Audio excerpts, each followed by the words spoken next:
Hello there and welcome back to another video. Today we're going to talk about leveling, and more specifically we're going to talk about leveling in Dragonflight, the upcoming expansion for World of Warcraft, and all of the changes that are coming along with that in the pre-patch for Dragonflight and of course the Dragonflight expansion itself. But before we jump into all of that, I just want to shout out my Twitch, twitch.tv/MrGM. I'm going to see me streaming World of Warcraft, patch 9.2 PTR, 10.0 Alpha Beta, Wrath Beta, any sort of World of Warcraft. I'm over on twitch.tv/MrGM.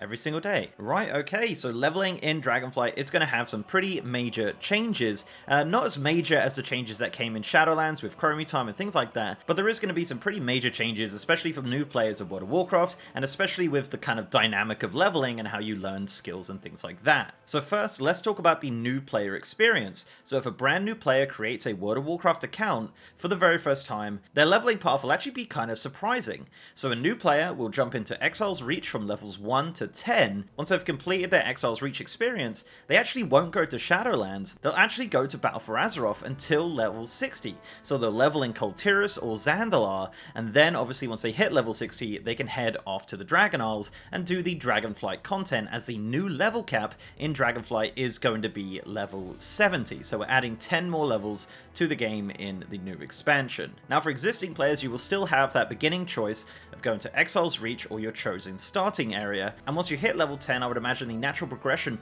would be Battle for Azeroth content, but obviously you can do Chromie Time if you like from level 10 to level 60 now, and that will be all of the expansions available, including Shadowlands now. So Shadowlands will be joining the Chromie Time library in Dragonflight from the pre-patch, so you can level in the Shadowlands from level 10 to 60 if you like, and then obviously at 60 to 70 you can do the Dragon Isles content of Dragonflight. Now as I mentioned, the level 60 to 70 content is on the Dragon Isles, and the Dragon Isles consists of 4 leveling zones for 60 to 70, and the Forbidden Reach, which is the brand new starting zone for the Drakthir Evoker.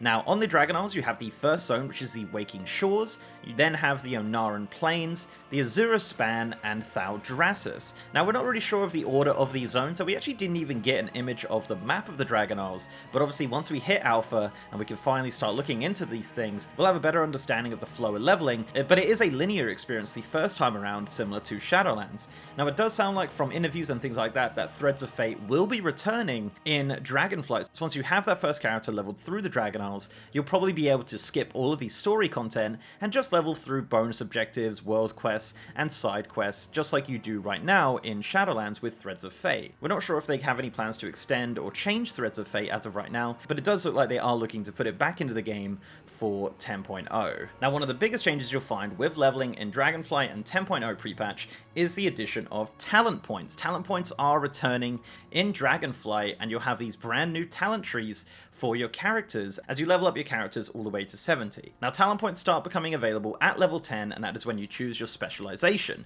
So, you know, if you're a warrior, you'll choose Fury, Arms, Protection, etc., and that's how that works at level 10, similar to how it works right now in Shadowlands. Now as you level up from level 10, you'll gain a new talent point every single level. As mentioned, there are 2 talent trees, so you have the class talent tree and then the specialization talent tree. And for every level, this will alternate the points that you get. So one level you'll get a point for your class tree, and then the next level you get a point for your specialization tree. So once you hit level 60, or if you are already level 60 in the pre-patch, you'll have 51 talent points to spend, with 26 in your class and 25 in your spec tree. And once you hit the maximum level of level 70 in Dragonflight, you'll have a total of 61 points to spend, with 31 in your class tree and 30 in your spec tree. And these can be kind of juggled around and moved very easily. There's a lot of freedom in play. There's even the option to create like loadouts and things like that. It is very cool. And obviously once we get our hands on it on the alpha, I'll be making more specific videos on talent points and how the new system works. But it does look very fun, and I can't wait to play around with some of these class and spec trees once we get into the alpha testing. Now regular spells do also get learnt during this time. So from 1 to 10 you'll get kind of your base class abilities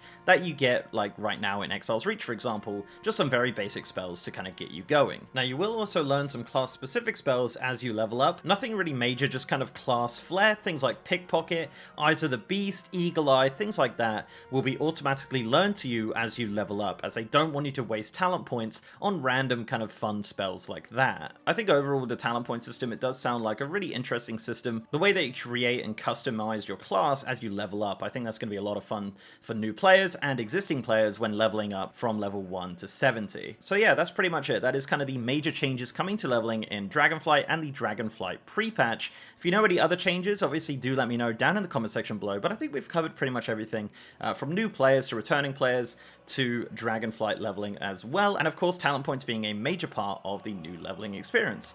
So yeah, guys, thank you very much for watching. Before I go, I'd like to give a massive shout out to amazing patrons, YouTube channel members, and Twitch subs. You guys are awesome, and if you'd like to support the channel in any of those ways, links are down below. So leave a like on this video, guys, if you liked it, and subscribe if you haven't. I've also got a partner Discord channel with over 3,000 members, and as I said, I'm now streaming on twitch.tv/MrGM. You want to see me streaming World of Warcraft, patch 10.0 alpha beta, 9.2.5 PTR, Wrath of the Lich King, any sort of World of Warcraft content. I'm over on twitch.tv/MrGM every single day. And with that, guys, I'll see you next time.